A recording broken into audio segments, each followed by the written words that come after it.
about that, I want you to put a 1 in the chat. And Ray, it looks like that we are live on Facebook as well. And so guys, just so that you know, and Ray, I know you're going to tag me in our Facebook, on our Facebook page. But guys, if you see us on Facebook, can you share this out? Can you share this out? If you see us live on Facebook, can you do us a favor and share this out? I'm excited this morning, baby. Yeah. We're getting a little bit of a rough start, but it's okay. And I want to slow down just a little bit. I want to talk a little bit about some things that I think are significantly important. So again, we are a part of a bigger thing. And so talk to us a little bit, babe. Right. Today is a special episode of Breakfast with the Brooks. We are being joined by the participants of Dominion Ministries. Dominion Outreach. Dominion Outreach's family conference this year. And so the participants are joining us in a Zoom room. And so welcome everybody from Dominion and those that are participating in the workshop.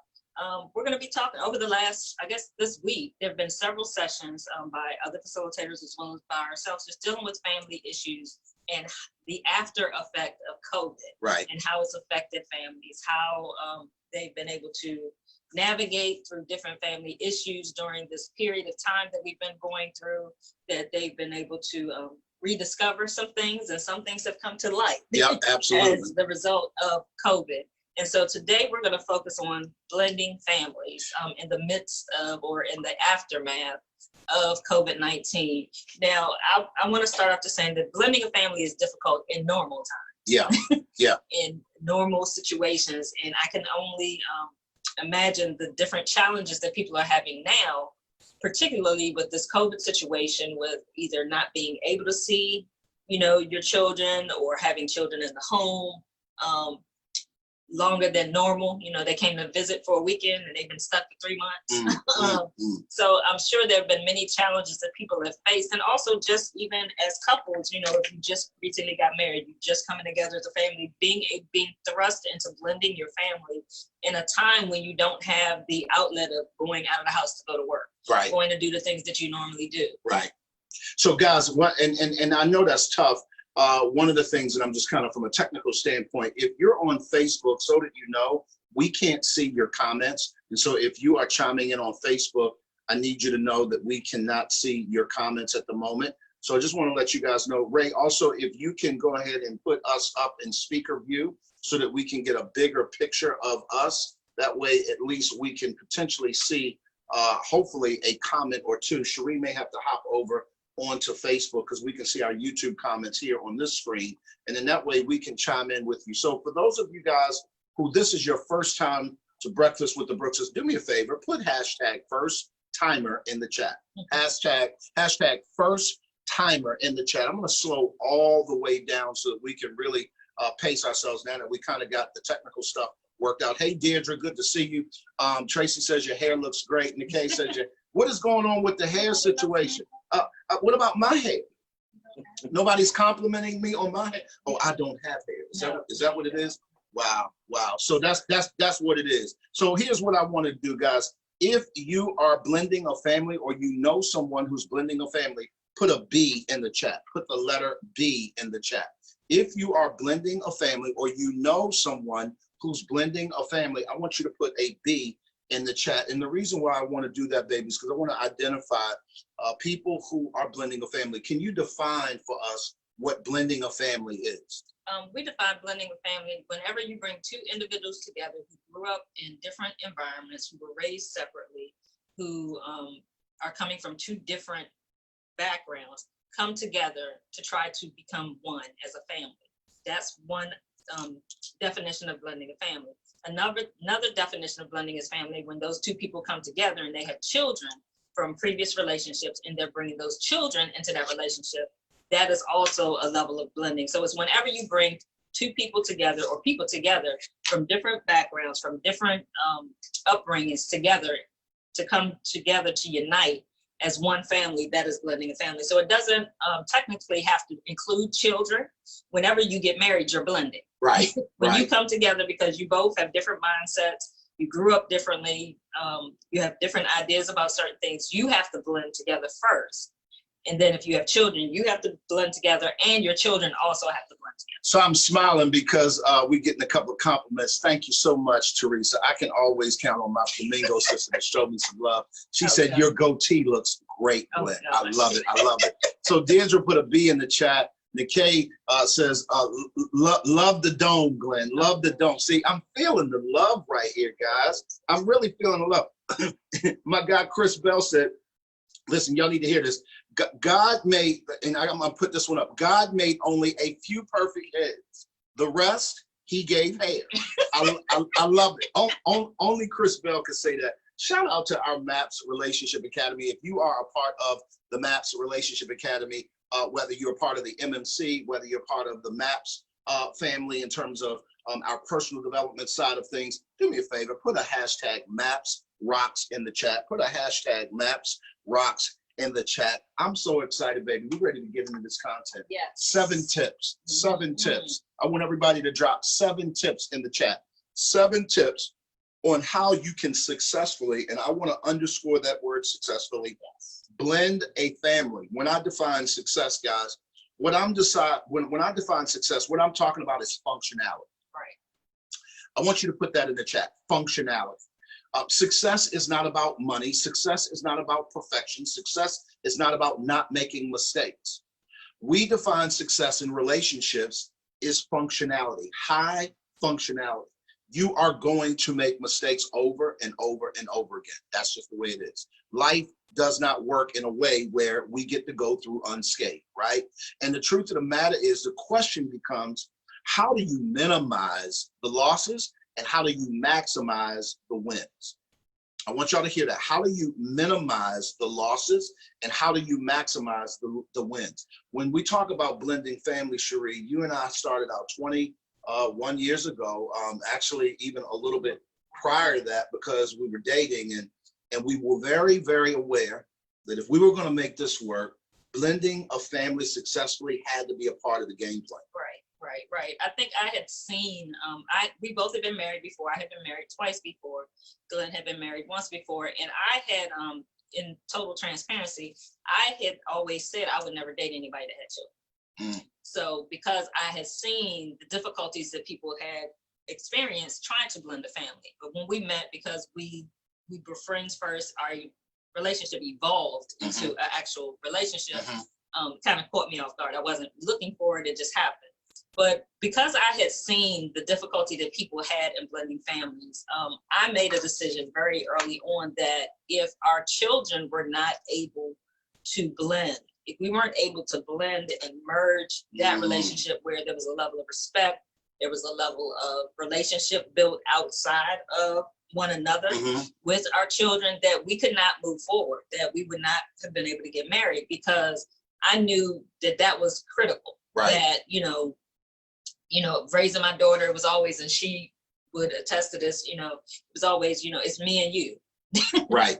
But I knew that bringing someone else into that equation was going to take work, because she had to be accepting. She had to be agreeable to the situation, because it was not only me getting married, it's also her getting married. And, when we got married, we would celebrate our anniversary with the kids, be like, this is our anniversary of becoming a family.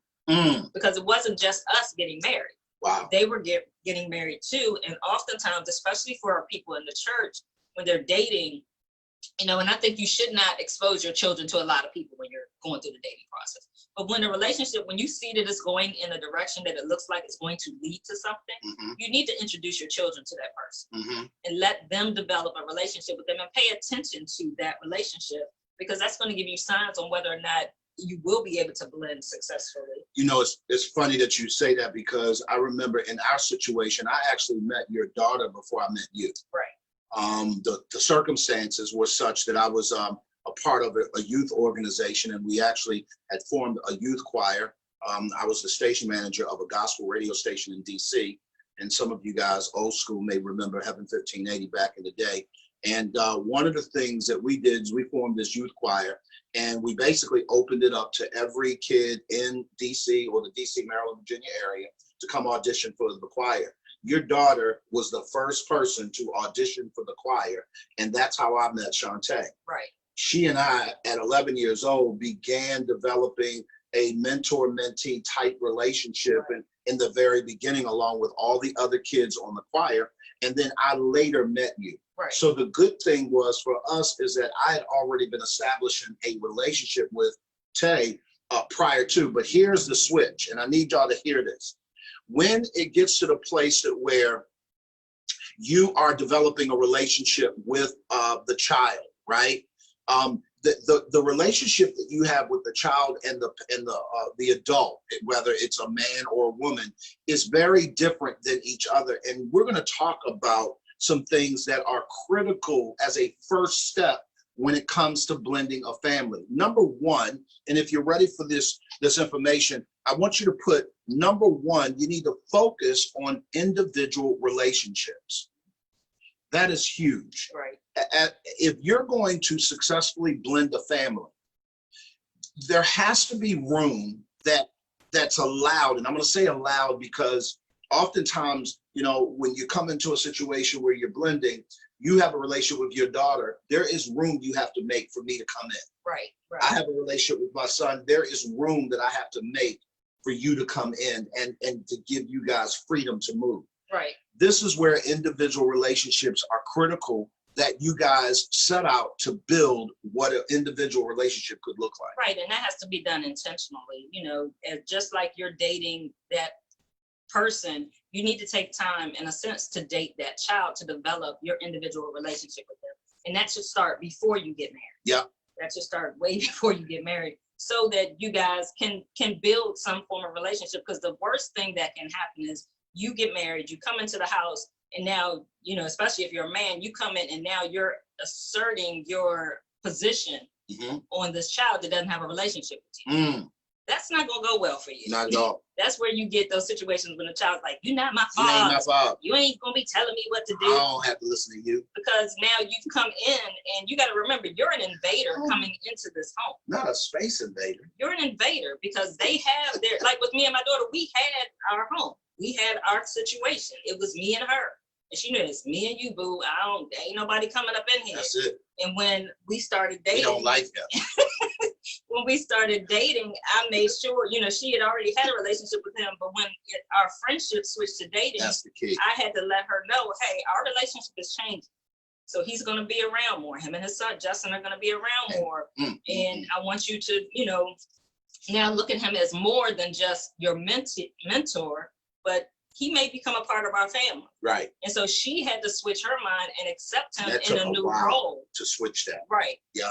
Yeah, no, I don't mean to cut you off, but it actually leads into point number two. If you're ready for number two, I want you to put a number two in the chat. For those of you guys who are just hopping on, maybe you're joining us by way of Facebook. Shout out to the Dominion family. Shout out to Ray Johnson, the leadership there for the family conference that you guys are doing. You guys are joining us by way of Zoom. And also those of you guys who are on Facebook, do me a favor, share this out, tag somebody who needs information on how to blend the family. This is critical, guys. Sharia and I have been figuring this out for quite some time now. We wrote an entire book on it, from broken to blended to family. A lot of people, from broken to family to blended. A lot of people like to say blended family, and we like to say family blended. Right. And let me tell you why we say it that way. Because when you come on, when you say I do, you become a family. Period. But that does not mean you're blended. Say that again. When you say I do, you become a family, but that does not make you blended. Guys, let me say this so that you're super clear. The question becomes, how can two broken individuals come together, form a family because somebody said I do to the other person, and then spend the rest of their life blending that family? And that is a process of which we're going to lay out a couple of key points that will help you along that process. So we're going to give you 7 tips. Number one, we said you're going to have to focus on the individual relationships. Everybody is an individual within a family unit. I need you guys to understand that. Just because we're one big family don't mean that we've lost our individuality. Y'all hear that? You need to lean into that one, guys. Say, yes, I got you, coach. Let me know that you're here. The reason why I'm saying that that's important, guys, because Cherie, oftentimes there's this effort to make sure that everybody, quote, gets along, that often gets lost in the individuality of each person. Right. And what I want you guys to do is that becomes particularly important when you get to number two. The number two tip is you need to support the children in their transitions. I need you to put that in the chat. You need to support the children in their transitions. Let me just be really candid with you guys. For a child to navigate mentally this idea of shifting, particularly if they have had a relationship or have a relationship with their biological parent who's no longer in the home, through divorce, through whatever, however that looks. In their mind, they are trying to shift gears and find their place. In their minds, they're trying to shift gears and find your place. Like, where do you fit in the scheme of things? This is one of the reasons why you and I very quickly moved away from the term step parent. Right. And the reason why is because we really believe that words matter. And so when you begin to associate yourself with a step of some kind, for children, we have found that that also serves to keep the wedge there. Right. Because you're not real. You're a stepping stone. You're on my way to something. You're trying to be something different. You're not biological. You're not my real. And a lot of times, the reason why we want to make that distinction, and I certainly get it, is because parents are trying to show respect for the other parent. Parents are trying to say, okay, you're not my biological, you're my step. So what we like to do is change that word step to bonus. And the reason why is because we want the child to understand that this is an addition. This is a good thing. This is not something that is going to be optional. It's not a stepping stone to something or away from something, but it's a bonus. It's actually a good thing that you now have two mothers, in the sense that you have your biological mother and you have your bonus mom. Does that make sense? She has a bonus son. I have a bonus daughter. This is a bonus. Y'all hear how the language right there off the break begins to sort of characterize or frame up how that transition is going to take place. Right, and also by being able to support your children in their transition is that you have to remember they're individual. Just because you guys are married now, you got to remember their whole dynamic has changed. So now they're going from, if they were in our situation, so my daughter's biological father was not involved in her life. So it wasn't so much a transition on that end as far as her seeing her biological father and then seeing Glenn, but she went from it just being me and her to now having a father figure in the household who eventually became her father, became her dad. So we had to allow her time to adapt to that, to adapt to that change. But for Justin, it was different because he was living with his biological mother. He would normally visit with his dad every other weekend. And now when he was coming to visit, he was coming to visit a home with his dad, his bonus mother, and his bonus sister, which was an entirely different dynamic because he was used to being an only child. Now he's coming into an environment, he's not the only child. And also, let's be honest, he's like, now there's this other adult who's telling me what to do. And I don't know if I like her like that. Right. Oh, that's good, babe. I don't know if I accept her telling me what to do like a mother because she's not my mom. And so we had to allow him time to make that adjustment. That's good. We had to be respectful of, he went through seasons. There was a time where he and our relationship was really rough because he wasn't open to it. And we had to allow him to go through that. Now, what we don't do in that season, or we did not do, that did not mean that he got to disrespect. Right. Now, you get to have your opinion, you get to go through what you're going through, but what you're not allowed to do is disrespect me. I respect you, you're going to respect me. There's going to be mutual respect here. But I understand you ain't feeling me all like that, and that's fine. I understand that, but you got to be respectful. Sheree, do me a huge favor. Go on to Facebook. Make sure you tag me and share this to my page. Share this to the MAPS Relationship Academy page. Share this to all of our outlets because I want everybody to hear this message. This is critical. Do you guys realize that 50%, just about close to 50% of first-time marriages are ending in divorce? A little bit north of 60% of second marriages are ending in divorce, and a little bit north of 70% of third marriages end in divorce. Here's what I need you guys to understand. Think about the math on that for just 1 second. All it takes is for one person in that relationship to get connected with another person, either long-term dating or you are now married and you guys are a real thing, right? all of a sudden, out of nowhere, you are now moving closer towards blending and leaving tradition. And let me tell you what I know to be true. We are finding that percentage-wise, more and more people are blending their family than ever before. And unfortunately, because no one is paying attention to the dynamics of that, I think that we're leaving opportunities on the table, quite frankly, that give us chances to be able to make this go so much smoother than it is going, typically speaking.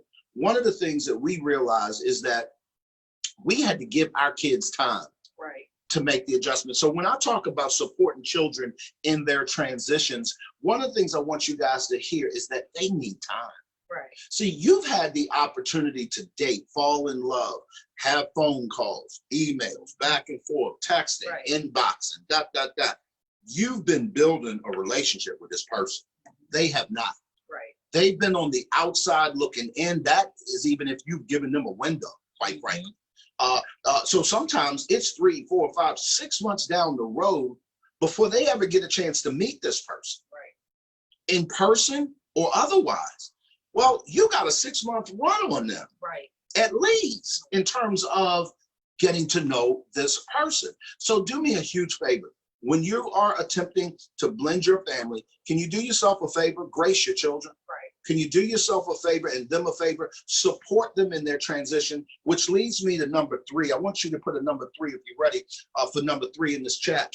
Put it in the chat, number 3. And we're talking about, for those of you guys who just jumping on, welcome to Breakfast with the Brookses. This is a special edition. We're sharing the stage today with Dominion Outreach Ministries. And I'm just super excited about what they do because this blended family conference that Cherie and I have been a part of for the last few days, we're going to actually have a panel discussion with some other folks later today on their platform. And we've been talking about family dynamics all week long. So this morning, we wanted to basically turn the conversation here on Breakfast with the Brookses toward blending families, because this is a significant component that if you don't get this right, it will destroy your marriage.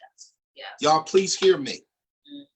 If you don't develop a way of, and I'm going to help you guys understand this as we go, if you don't develop a way to make a connection with the co-parent, this can destroy your marriage. And when I say a connection with the co-parent, meaning you have to understand, and this is a sidebar, this ain't even on our notes this morning, but when you're working in concert relationally with a child and a co-parent, Cherie, people have to remember that just because it's my ex, it's the child's current. Right. And so that their relationship did not end with their parent when you divorced. Your relationship ended. They still have a relationship with that parent. They get to still have a relationship with that parent, and you have to respect their relationship with that all parent, day long. Which means that you have to a degree, you have to figure out a way to be able to respect that other parent so that you can have some form of a relationship. And am I saying you got to be best friends? Right. But you have to be able to communicate with that other parent because your child has a relationship with that person. And here's the problem. If you do not do that properly, can I tell you, you will be the sole what word can I use? It will be that blood will be on your hands, how that relationship goes from there. Because here's what I'm gonna tell you. As a parent, you're leading your child somewhere. You're leading your child on how to communicate with their parent. And you want to help your child to not feel like they have to choose one parent over the other. Absolutely. And if they see the two of you at odds, they're going to feel like they have to choose. Y'all are giving them an excuse. And here's what we know, Cherie. That means that the divide gets bigger, and that means the problems get huge, and that means navigating them becomes much more difficult. If y'all ready for number 3, we got a string of number 3s jumping in the chat. I see Teresa said she's ready for number 3. Chris said he's ready for number 3. Number 3 is something that's really, really important. I want you guys to learn how to use laughter to build closeness and reduce tension. Don't be so serious all the time. Come on, y'all. Lighten up. Stop being commandant in the house. Come on now. It's already a tough time. I want you to use laughter. And we're not saying you have to instantly become a comedian. That's not what we're saying. But what we're saying is I want you to look for light moments to be able to navigate the tension. A lot of times when the tension comes in the room, I remember there were times where, I could feel the tension. And I am by nature a person who values fun. And I would break out in a joke or do something stupid on purpose just to relieve the tension in the room. The tension could be my daughter just gets off of a phone call with her biological father. She is now feeling, quote, some type of way. By the way, I hate that saying. Anybody who knows me as a coach knows that I hate the word I'm feeling some type of way. Do me a favor. What does that mean? Put some language to that. Let's mature a little bit. Let's define what I'm feeling looks like, because until you can put words, even if I don't know how I'm feeling, right. I think I'm frustrated. Begin to put some language to it so that you can kind of navigate through it. But I digress. So at any rate, what I need you guys to understand that it becomes important. So Shantae could be on the phone with her biological dad. Justin could be on the phone with his biological mom. I could pick up that there's some tension in the room. I don't know what was said on the other end, but I can see that the child is feeling poorly. Maybe their mood just changed. I would put it that way. I don't know what they're doing, what's going on in their head. But what I will do is I will often lean into the tension with laughter. Right. I would lean into the tension with, hey, y'all want to go get some ice cream out the blue? Right. It's a Saturday morning. We haven't even had breakfast yet. You hear how she just laughed? Right. That's just funny thinking about it. Right. We're going for ice cream, Dad, but we haven't had breakfast. Well, let me help you understand. I found this little bistro spot that serves a mean double dip, and that they also have breakfast, but we're gonna do all that. Y'all want to ride? Yeah, let's go. Right. I've leaned into the tension with a light moment. That was calculated. Right. I was famous for doing stuff like that. Right, and even just being able to connect with your child. So if your child, if they're in their room, if they isolate themselves in the room playing video games, go in and play with them. You might be horrible at the game. And that's how you lead. Hey, you're breaking the ice. Teach me how to do that. How do you do that? And one thing that our kids, and this is one thing we had to adjust. We had to make changes. Everything doesn't have to be a teachable moment. Please say that again. Everything does not have to be a teachable moment, because we were very intentional in raising our kids. Oftentimes conversations that we would have with them it would lean towards it turning into a teachable moment. And I think it was Justin that said it, or was it Shantae? One of them told us at one point in time, it's like, does everything have to be a teachable moment? We'd be like, oh. We didn't mean it to be that way. Right. And so we realized we had to lighten up. Right. Stop taking everything so serious. Stop making everything a serious moment. Sometimes they just talking just to be talking. Absolutely. Let them share. Let them get it out, because what will happen is if you're serious all the time, you're losing opportunities to connect with your child. Ooh, say Remember, that again. they are children. Children play. Children are not serious. Yes. Children are not, going through daily tasks every day. They're children. So you have to be childlike in order to build a relationship with your children. So be childlike. Stop being the CEO. When you come home, you need to revert back to your 10-year-old self. Right. To your 10-year-old Lighten up child. a little bit, because at the end of the day, guys, children learn through play. Yes. I don't care how old they are. Mm-hmm. Children learn through light moments. They learn through play. That's how they process. And when we can learn to lighten up, oftentimes we'll find that the tension eases up a little bit. And it also gives them an opportunity to see you be vulnerable. Oh yeah, absolutely. Because they get to see a side of you that they don't normally see. Absolutely. If you're ready for number 4, put number 4 in the chat. I hope this is helping you. If this is helping you, say, yes, coach, this is helping me. Give me a thumbs up in the chat. Do something. I don't know if you got it, a thumbs up emoji. Team iOS, put your thumbs up emoji in the chat. Let's get it. Let's get it. So number 4, babe, I want everybody to really understand that this is a journey, guys. For those of you guys who are just jumping in the room, my name is Glenn P. Brooks Jr. I'm an author. I'm a speaker. I'm a relationship coach. My wife and I created an online relationship academy 3.5 years ago. It'll be 4 years this January, called MAPS, Marriages and Parenting Successfully. In that online group coaching environment, what we do is we take people through what it looks like to grow their relationships with great intentionality.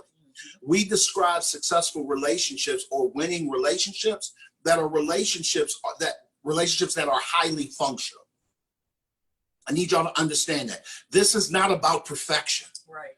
This is not about not losing. This is about how to lose and learn a lesson. This is about when you get a setback, how do you handle that? This is about when you're winning, not gloating or not becoming puffed up and prideful because you got it going on and the co-parent don't. Well, they just special. Watch your mouth. You understand what I'm saying, guys? Watch your mouth. Your children are listening, and more importantly, they are learning by what you do, not what you say. And so this is going to be critical for step number 4. I see a string of number 4s. I want to get into this, baby. But when you are in a blended family situation, you have to find people that will listen to you. And Sheree, what I want people to understand is that talking about the stresses of a blended family is critical to surviving it. Right, right. You can't figure this out by yourself. Please say that You again. need to talk to other people who you know are blending a family, that are successful, that are having some successes in their blending, and share the stuff that you're going through. Don't hold this stuff in and try to figure it out on your own. None of us are taught how to blend a family unless you were raised in a blended family that was successfully blending. Yes. You're not going to know how to do different things. And also the thing you have to remember, and this is one thing for me that was essential, I never raised a son. I know how to raise my daughter because I raised her from infancy to an adult. When Justin came into my life, he was 4 years old. I knew nothing about raising a boy at all. He was an alien to me. I did not understand the way that he thought. I didn't understand the way that he moved. Right. I thought it was difficult in the beginning because I'm like, what is wrong with him? Right. Why does he do that? Why does he sound Why that is he way? always doing that? Why? Because I never raised a boy. Absolutely. And so I did not understand how to raise a boy. And also in the dynamics that, this is my bonus son. How do I build a bridge with him while also learning to understand him? I had to reach out to other people that had sons to be able to give me guidance. No, that's normal. It's okay. It's nothing wrong with him. He's not a boy. He's not special. He's a boy. But also to help me how to handle certain situations when dealing with him, because I had never done it before. Absolutely. And I think we take that for granted often. And even if you do gain a bonus child that's the same sex as yours, they're not your child. So in the fact that you didn't raise them from infancy. So because of my daughter, I raised her. There are certain things that I instilled in her. There are certain things. She knew how I moved. She knew how I interacted. We knew each other at a base level. Even when he came into the house, we didn't know each other that way because I did not raise him from a child, from an infant. I did not have him. I didn't rock him, when he was an infant. Right. So there were different things. There was a level of understanding that we just did not have. We had to develop. So guys, when we're talking about finding someone to listen to you, we're not only talking about people who are doing what you're doing successfully, but this is where you may need to seek out a mediator, someone who can help you navigate some of the things that are a little bit more, what's the word I'm looking for? They're not tangible. They're kind of not really seen. They're just really behind the scenes stuff that you just don't quite pick up on. This is where sometimes when you get a coach, or when you go to counseling, or when you seek out a therapist, when you seek out someone who can help you navigate those tough little places that you don't quite see, I call it speaking into your blind spots. You need someone who can coach you through those blinding areas that you just don't pick up on. And as a result of that, you would never know. So I want you guys to really pay attention to that. When you're blending a family, it's important for you to, find someone that can listen to you. If you're ready for number 5, let's put number 5 in the chat. Number 5. Is this helping you? Yes, if it's helping you. No, if it's not. I'm okay with no. It's all right, because I need to, feedback is always good. I love it. If this is helping you, I want you to put a yes in the chat. If it's not, and maybe you have a question, maybe we've not touched on something that is going on in your house. Right. I need you to put that in the chat. Does that make sense, guys? Ray Johnson is giving me all kind of thumbs up. I know it. He said it's right on point. Coach, you're doing all right. Well, I appreciate that. I appreciate that, my friend. Guys, listen, number 5, and I see number 5 showing up in the chat, is this, guys. I want you guys to find activities that unite and not alienate the bonus children or the bonus co-parents or the bonus parents. Listen to me. Find activities that unite, not alienate. And the reason why I say that is, guys, because when you begin to look for things that bring y'all together, what you're doing is fostering an environment for growth. Right, right. Babe, I don't think that people understand that your environment has everything to do with your growth potential. Right. I think that what happens is that people, when you get married and you're coming together, with bonus children, you're used to your normal routine. So if every Saturday, me and my daughter would go to the mall or whatever. And so when Justin's over, I'm like, okay, well, we going to the mall and I leave him. And I never take him with me, or I never find an activity that we can all do together on Saturday. He's going to feel left out. Yep. Or if Glenn and Justin, they did something We're together. used to getting up and going fishing, whatever. Right, and he never invites me and Shantae. We're gonna feel like you're gonna still feel like you're separate, even though you're living in the home together. You need to slow down and say that one again, girl. And so if you continue doing separate activities as separate households like you were before, you're not gonna blend, and it's gonna make the other individuals feel alienated. I'm gonna feel like you're not including me, so y'all just doing y'all own thing. So y'all go ahead. So, and that leads to now the bonus parents saying, well, I'm not going to be, you deal with your child. Wow. That's your child. That's it. That's your son. That's it. Your daughter. Y'all hear that? Because now you created an environment of separation instead of you coming together and saying, okay, so we used to do this every Saturday. So instead of doing that every Saturday, why don't we all go out to breakfast together? Or here's another thought. What would you guys like to do today? Right. What do y'all want to do today? Normally we go and we do this, that, and the third. I want us to do something together. Let's do something together. And if they can't decide, do both. Right. Hello? Right. If they can't decide, do both. I want to go to McDonald's. Well, I want to go to Wendy's. Well, let's do both. I end the argument right there. You know how we do both? Let's go to the food court where y'all can choose anything you want, or that kind of an environment. Y'all all get what you want to eat, and we come back to the table. You got your chicken, I got my fish. You got your salad because you doing the vegetarian thing. We all good. Ain't nobody fighting. Guys, let me help y'all understand. When it comes to blending family, Cherie, I think that people don't understand that the activities that you do that unite you foster an environment that allows you to grow into liking each other. Right. Because now you are creating a scenario by which it's not about the thing you're doing. Right. It's about the people you're doing with. It together. Right. And I know one thing that we used to do was that when we would allow them to, on the weekends when Justin was with us before he came to live with us full time, we would allow them to choose, like, okay, this week you get to choose what we're going to do on Friday, Shantae. Next week you get to choose what we're going to do. So we would let them dictate, basically what we were going to do. So but they would take turns. Yes. So each of them was driving the ship. So neither of them ever felt like, well, we always do what Justin want to do, or we always do what Shantae want to do. We never do what I want to do. So we would alternate so that everybody felt included. And we would do things together. I think we did a lot of stuff together. We very rarely did. Rarely. We would take time and spend individual time with them. Right. But as a family, it was never like when we're going to leave somebody home and then go, leave them out. The only challenge that we, I won't say a challenge, the thing that we did experience was that on weekends when Justin was not with us, and, we may do something that weekend and he would feel like he was left out from that. But that's why we would always try to make it up in a sense when he was with us, to make sure that we were doing things too, so he didn't feel like he was missing out. Yeah, he wasn't with us. No doubt. Dwayne said this is excellent. Sanita said facts. I appreciate that, guys. Listen, for those of you guys who are just hopping in, maybe you're not aware, well, who are these people and where do they come from and what do they do? Cherie and I are relationship coaches. We've written 7 books between the two of us. Since 2011, we probably, and I'm just saying this for a number so that you can get an idea of how many people we've reached. We've sold well over 30,000 copies of the books that we've written since 2011. And I'm saying that not so that you can calculate dollars, but so that you can calculate reach. We do this all the time. This is all we do every day, all day.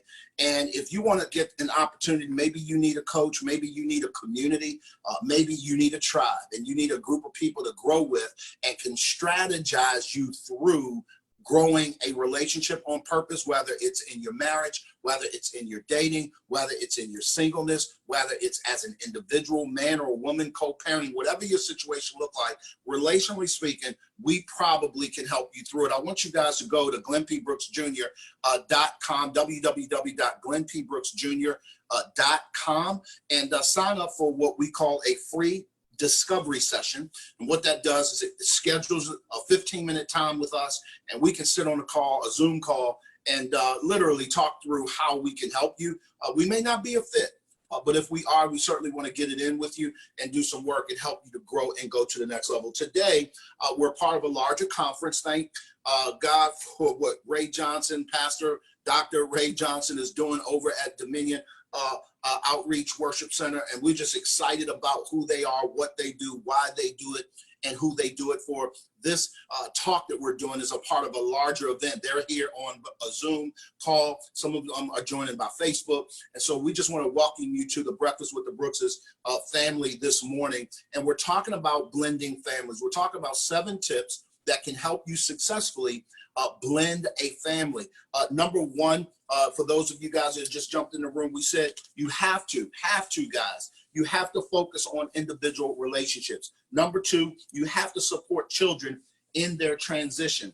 Number 3 was to use laughter to build closeness and reduce tension in the relationship. Number 4 was to find someone to listen to. That means reach out to somebody and talk to. Don't try to figure this out by yourself. And number 5 was find activities that unite, not alienate your bonus children and the bonus parent. Right. If you're ready for number 6, put a number 6 in the chat, guys. We're getting ready to go. We're going to finish up here in the next few minutes. We're going to be coming back at 12 noon on Dominion's platform on their Zoom room. There'll be more information on how you can be a part of that. I'm not sure if we'll be streaming that one live, but definitely, okay, so Ray said that we'll definitely be streaming that one live. So stick around to our pages, whatever one you're on now, we'll be sharing that out. But we're going to have a panel discussion with all of the participants that took place this week, because there's other people that have spoken on family dynamics, and it'll be a great opportunity for you to ask questions in the whole 9 yards. But number 6, I'm starting to see some 6s show up in the chat. Number 6, guys, is I want you to understand that you need to always, and I don't usually use the word always or never. Always. But in this case, you need to always speak of other parents with respect. I need y'all to understand that. Always. You need to speak of the other parent with respect. Respect. We alluded to, come on, babe. I don't care if you don't like them. I don't care how your relationship ended. I don't care if they cut you physically. I don't care. When it comes to you trying to blend a family and you have children, if that's your goal, if you have children with that other parent, you must always speak of them with respect. The most damaging thing you can do is talk negatively or disrespectful about their parent, because that is their parent. I don't care how you feel about them. That is their parent. Think about if somebody talk bad about your mom. You better not say nothing bad about my mother. Right. Wait a minute, hold up. Are you talking about my mother? Those fighting words. So why do you think you can do that to your child? And here's the problem. Here's the problem, Cherie. As a child, they can't fight you. Right. They can't say that to you. As a child. But no, they feel it. Imagine this, guys. I need y'all to hear this. This is so important. You have a 10-year-old child that you are verbally disrespecting their mother or their father. That 10-year-old child is pissed. They are seething. They're angry. But because you're their parent and you supply their needs, and you bigger than them, they can't say nothing. Can you imagine what that does to the psyche of a child? Can you imagine? I think of a young boy or a man child. He has this nature in him to want to protect and provide. Can you see how you are damaging his ability to do that? You are hampering his effectiveness to do that. You are actually altering his ego and altering his whole psyche on how he feels less than. Now he feels like a little punk. Now he feels like he's passive. Now he feels like he's let his mother down because you are disrespectful to his mother. And his mother's not around. Right. You're talking to your wife. This is breakfast. And you're saying, yeah, she called up last night. Or you're in your room. The kids you don't think are in earshot. Yeah, let me address that. If your child is in your house, they can hear you. Say that again, Sheree. If they in the house, they can hear you. Say that again. Unless you got a soundproof bedroom. A panic room for a bedroom. They can hear you. And here's what I will tell you. Even if they ain't in the house, they can feel you. Right. They can feel They can feel the vibe when something's off. Right. Right. They can feel the energy in the room when something just went wrong. Right. Y'all was in the panic room arguing where they can't physically hear you. Talking about their mother any old kind of way. And then you come out the room and now you go to breakfast and you thinking everything good. You think children don't pick that up? Are you crazy? Here's the problem. People forget that children are people. They're just little people. Right. But they have all the reasoning ability, all of the perception. They have feelings, all of that. Now, they may not have words yet to articulate how they feel. But here's what you can best believe. And here's what we know about children, babe. You may not know it now how they felt, but give it some time. You're going to know. Right, right. And the reality is when you and your spouse, y'all home, you got the bonus kids there. Let's go in the room and talk. Y'all go in the room, y'all go close the door. Y'all, we be right back. We got to go talk. They already know. 9 times out of 10, they have come upstairs very quietly. They're at the bottom of the steps. They even came upstairs. They're listening because number one, they're trying to figure out, are you talking about them? Yep. With their inquisitive self.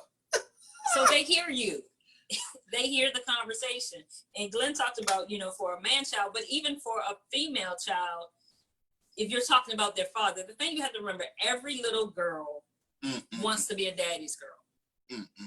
So they hold their father at a high respect. My daughter, even though her father was not physically in her life from the time she was about 6, she still had him she had a high regard for this man because that's her father. And so even though he was absent for 10, 12 years out of her life. And you trying to figure out why does he have such a regard for this man? That's her father. Right. So whenever he would reach out, she'd be all excited and they'd have a conversation and then he'd fade to black again. But I knew that she had to come to her own decision on who he was. Yes. And what the meaning behind that was. And she didn't come to that until she was about 18. But she had to come to that. I couldn't give her my opinion of him or why he wasn't there. So I could not speak negatively about him at all. Yeah. And I never did. Yeah. I let her come to her own conclusions. When he would come through, her heart would be broken. I'd sit there, I'd hold her, I'd hug her, I'd, tell her he loved her. He just wasn't able to be there for her right now. And that was it. Because I knew that for her, that's her father. Absolutely. It doesn't matter what I think or what my opinion is. That's her father, and I have to respect that. I have to respect her relationship and her connection to him regardless. And on the last thing I'll say on this is that what children really want in their parents or for their parents, they want them to get along. Right. Can I tell you, at one point, I remember when I was a youth pastor, I remember reading a statistic that said the number one desire for a 14-year-old was harmony in their home. Right. And I never will forget that stat. And it messed me up because it made me understand how fragile the mind of a child is. And how what we're doing, if we're not careful, guys, is that we are creating the environment for them to be shaped in a way that we can't always undo. Right. Can I help y'all understand? One of the passions that Cherie and I had, and I know that I came to this conclusion years ago, is that the work that we do, and the reason we go so hard in the paint in our MAPS Relationship Academy on calls like this, and we talk so plain, is that I heard Pam Leo is a psychologist, and years ago, I read this quote, and it messed me up. She said, we should raise children that don't have to recover from their childhood. I need y'all to hear that. We should be a part of a process of raising children that don't have to recover from their childhood. And I think the biggest thing for me, babe, is thinking that I was culpable. In other words, that my child could grow up in an environment where they can spend the rest of their life having to recover from their childhood because I was callous, or I was not thinking, or I was being selfish. Guys, I understand when we know better, we do better. Here's what we're going to submit to you. After today, you know better. Right. Hello? You coach with us, you definitely gonna know better. And the goal is going to be so that you can do better. If you're ready for number 7, it's the last one, and then we're out of here until 12 o'clock or later on today. We're gonna do a panel discussion. We'll be back with a whole group of professionals, people who are doing this stuff in the real world, and they're getting it done. But I want you to put number 7 in the chat.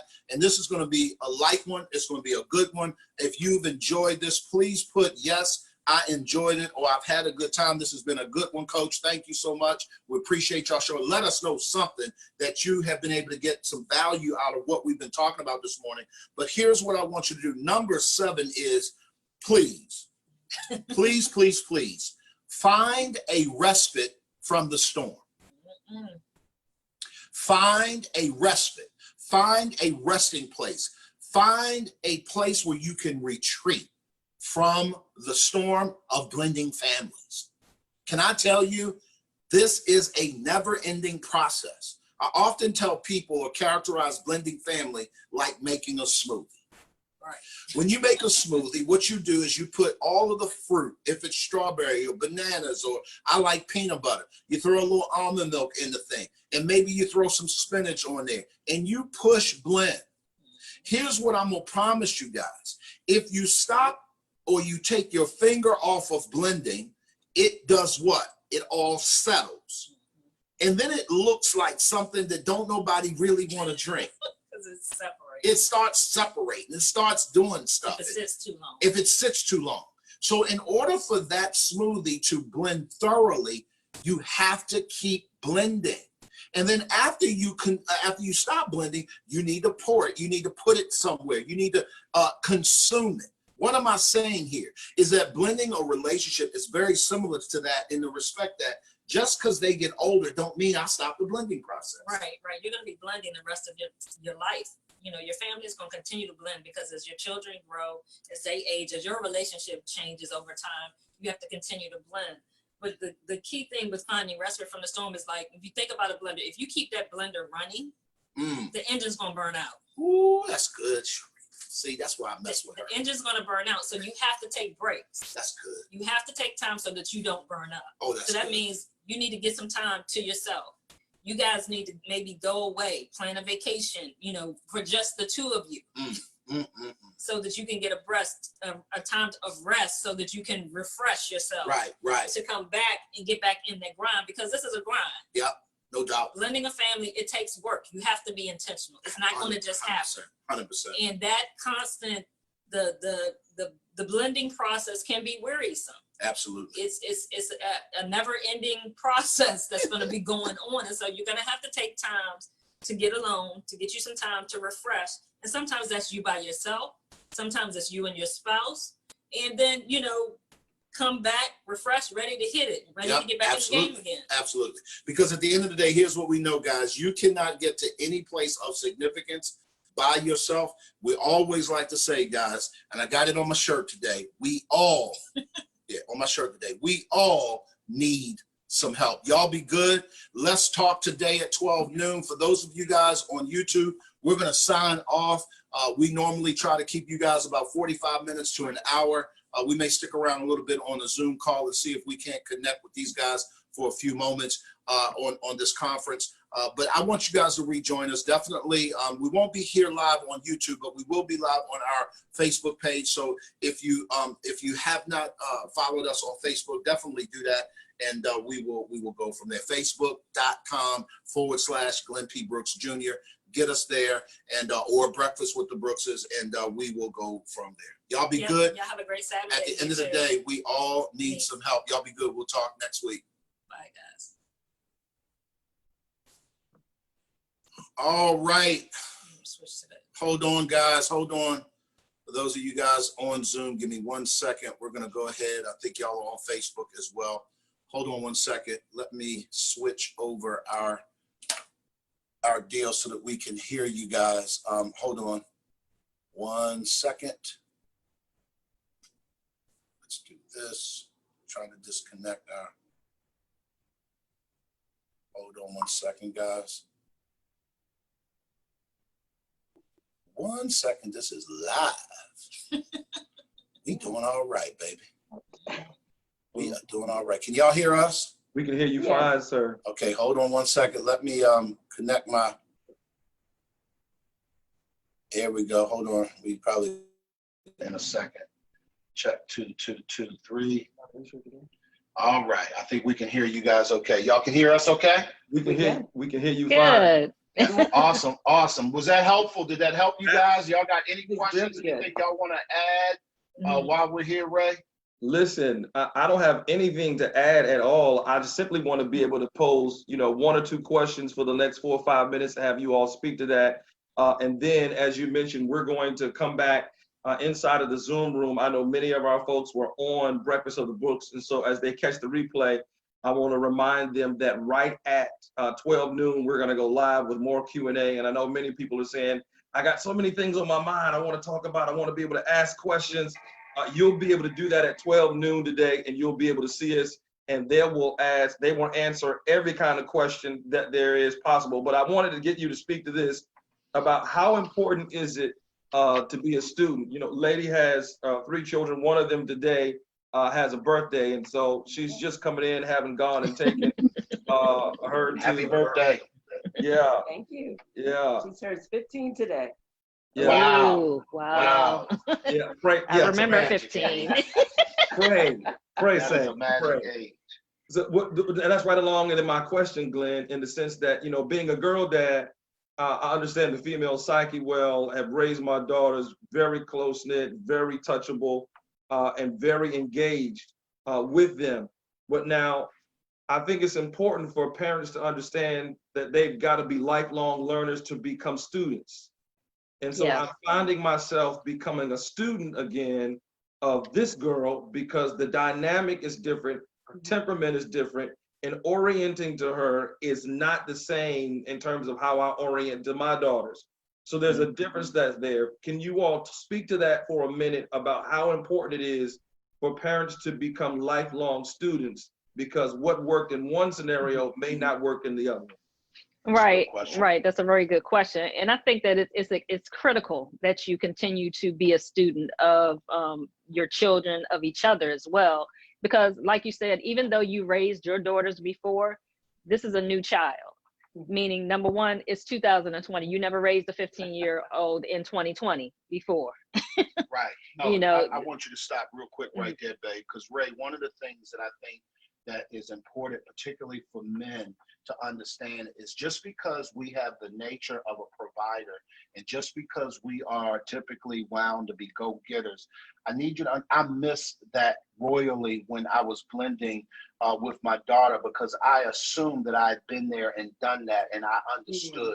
And that was a huge mistake. You've never parented a 15-year-old girl in 2020. Right. So I need you to, as a father, understand this is a first. right. Yeah. This is not what it was. This is not, none of that stuff is common at this particular point. And I need you to really get that because unfortunately what will happen is that if you're not careful, you will parent as if you understand. And that's where the disconnect comes. Right. Yeah. Right. So to answer your question, that whole lifelong learner piece, this is a new day. This is a new era. This is a new time. This is a new person. I am a new guy.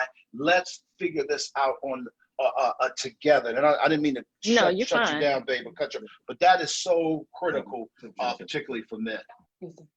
Go ahead, Tish, you wanted to say something? I may have lost a thought, but I was just thinking, children know when you're not authentic as well. So you have to be careful that you're not just trying to force something and allow it to just kind of flow naturally. Absolutely. Right. That's very true. Right. And I think the other piece you got to remember too is that, and I talked about this earlier, is that there's a certain connection that you're not going to have with her because you did not raise her. Right. Whereas with your children, you know them from birth up. And so there's a certain connection that's got to be established, and that takes time. Right. And there's an intrinsic natural connection that Tish has with her because she's physically a part of her. Right. And so you're not trying to recreate that, but you're trying to create your own connection with her. That's going to be very different than what you had with your daughters. Yeah. And so it's going to be different. And you have to always remember, it's not going to be, you can have a wonderful and a great relationship with her, but it's going to be different because of the different dynamics. Yeah. And just give some more nuggets of, you know, I'll use me as an example. Personality types are very important. So being flamingo and lion, where I may have to switch to the turtle and the chameleon and slow it all the way down at the snail's pace, and just take your time and roll with it slowly. Help somebody who's like me, Glenn, understand why that's necessary, or maybe some keys about how to do it. Well, first of all, I think, and I appreciate it's a great question. First of all, at 15, I'm going to use this as an example. If it were me, I would have my child take the DISC assessment, number one. Because I am not going to assume that I know this child, nor am I going to assume that the parent knows them temperamentally. Let me say it this way. There is a biological knowing where you kind of can feel your way through, but what this assessment will do is help put language to what you feel. And it will either substantiate it, or quite frankly, it will clarify it in a way where you can make an adjustment and you can change, because your assumptions can be, well, I thought that because of their behavior, they were always this. I remember growing up, I could swear that our daughter was a flamingo. Remember how she would come to the door when in the Saturday mornings, she would stick her fingers under the door and just pull them out, like cats would play. Right. And she's not, because we always had our door closed, and we taught our kids from young, look, please, y'all knock on the door, because God knows it might be a whole bunch of stuff. So don't just barge in. We got boundaries up in here. Right. So the point I'm making is that my assumption, because she was playful, was that she was very flamingo. No, not true. Our daughter today is a doctoral student. She has 2 master's degrees. And I promise you, there's not a flamingo that I know that could have navigated the details that it took to get through that kind of level of schooling. And what I realized was she was high chameleon. Right. And because she's high chameleon, the truth of the matter is they feel very similar to flamingos, and they have moments of playfulness that, quite frankly, when they get into that zone, they could mask themselves as a flamingo. Well, I don't know that until I know her numbers. Till you start playing with her too much. Or till you start playing with her too much, and then all of a sudden it's like, whoa. Or you do something as an adult, and now it's like, that worked when you was a kid, but it don't. So what I'm saying this, and I'm going back to your question, becoming a lifelong student looks like drilling down, making the investment, stop taking tea leaf reads because, I think I know, and I've been here, and I'm educated. All that's bull crap when it comes to the real deal. You got to know this person, and I think that it's critical for you to take the time and really get the. So yes, they are their own person. They have very different temperaments. And what's important, once I know what their temperament is, here's what is really important. Now, Ray, I get to speak your language. See, let me help my lions and my flamingos out, people who are different than turtles and chameleons. In order for Cherie and I to communicate effectively, she has to be able to hear me. And when I say hear me, I mean she has to be able to really connect with what I'm saying in a way that she understands. Right. So if he roars at me, I don't hear that. Remember that time I don't speak roaring. Remember that time we was in the kitchen in Marlton? Yes. We lived in Upper Marlboro when we first got married, and we were in the kitchen one day, and I will never forget her telling me, both her and my, at the time, 15-year-old daughter, we were all standing in the kitchen. Having a conversation. And my lion came all the way out. And I'm passionate. I'm saying, hey, we're talking about hair color, to be exact. First of all, I don't even know how stupid it sounds for me to even be in that conversation because I should not even be that's none of my business, right? That's her hair, right? But because I'm dad, or I'm trying to be dad, I got an opinion about everything. I think that color don't look good. Well, did anybody ask you, Father? No. So why are you offering your suggestion? Because you are a lion. And so what happens is that I'm shutting down my chameleon wife and my chameleon daughter simultaneously. And I never will forget, you told me, you said, listen, let me just take a time out for a second so that you're clear. If you expect me or, at that point, I remember you said, my daughter, she wasn't our daughter. She said, if you are going to want us to hear you and follow you, your tone is going to have to change. Mhm. And it's not up for debate. It's going to have to change. And so I changed Mhm. because I valued our relationship more than I did my point. There it is. There it is right there. People are coming into the room from the YouTube channel. Y'all, we got to go. 12 o'clock noon today. More questions like this. No holds barred. Everything on the table. Nothing is taboo. We're laying it all the way out there. This is the last day for the Dominionheir Family Conference. Glenn, I don't think people realize, the timeline piece when I tagged you this morning, why they should tune in today. This is something we're going to be doing from now until Jesus comes. I don't ever see that we will not be relevant in terms of our connecting point. And so if you have not connected with the MAPS Academy, I'm going to look this way because, they'd embarrassed me already because we have what I'm supposed to do yet. So I'm going to make sure I do what we're supposed to do. So Right. I'm not going to hit you up today as your coach. I'm going to leave you alone. I got you good yesterday. He didn't mention it to me, so he's hiding his face. Uh-huh. I love it. So look, we'll see y'all at 12 noon. Thank y'all for this morning. You helped a whole lot of people, us included. Very, very good. Let's do more of this at 12, along with Dr. Tamara Johnson, Dr. Najuma Smith-Pollard, Leon Winters, and you guys. It's going to be a good time. Share this when you catch the replay. 12 o'clock noon, right back here through these platforms, and all of the MAPS Academy pages will be tagged along with Glenn and Cherie's personal pages. We'll see y'all at 12 noon. Thank y'all for tuning in. Appreciate Bye, you guys. Thank Y'all you, be guys. good. Bye-bye. Talk to you soon. Bye. Bye-bye.